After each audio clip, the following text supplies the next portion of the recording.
guys, in today's episode we're going to be going over anterior shoulder pain coming from the pec minor or the bicep and biceps tendon.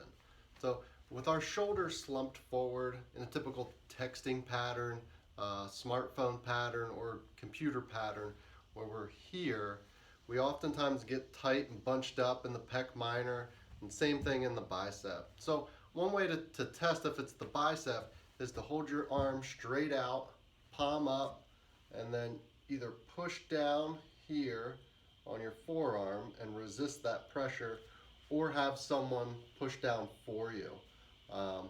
If you're feeling pain in the front of the shoulder crossing here, that's going to be indicative of biceps tendonitis. And then also, if you feel through the pec, which is right in the front of the shoulder, right in that corner, if you feel any trigger points there, then we're going to want to open that up. So I'm going to show you two different things that you can do in order to improve that mobility there and help reduce some of that pain. All right, so the first exercise we're going to go over is for the pec minor. I have a nice sized ball here. It's pretty firm. A great tool to use would also be a softball. It's nice and firm again. It's a good size to dig into the pec a little bit. So what I'm going to do is lay on my front side, put this right in the pec, and just roll around a little bit. I like to put my arm behind my back and bring my shoulder back a little bit to really make that pec minor stick out a little bit so I can get in there and massage that thing. So it looks a little bit like this.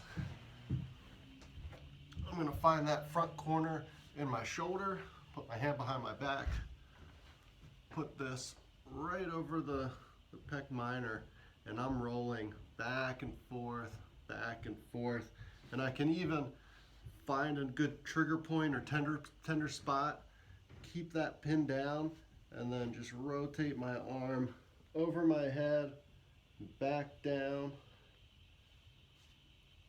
up, going to bring my palm up towards the ceiling as I get overhead, and then rolling it into internal rotation as I come behind my back.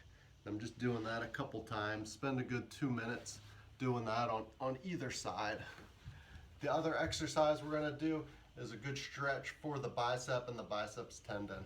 So what I'm going to do is put my palm down on the floor, put my shoulder down, and then I'm just going to push up with the opposite hand and bring my left leg back.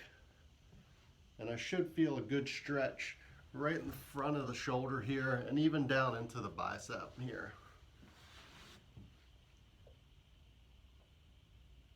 And when you're doing this, you can push down into the floor a little bit to activate the bicep, and then relax. So push down for a second and then relax and stretch. Push your hand down into the floor for a second and then stretch and relax. And again, you're gonna do that for 2 minutes aside and make sure that you're getting a good stretch in there. All right?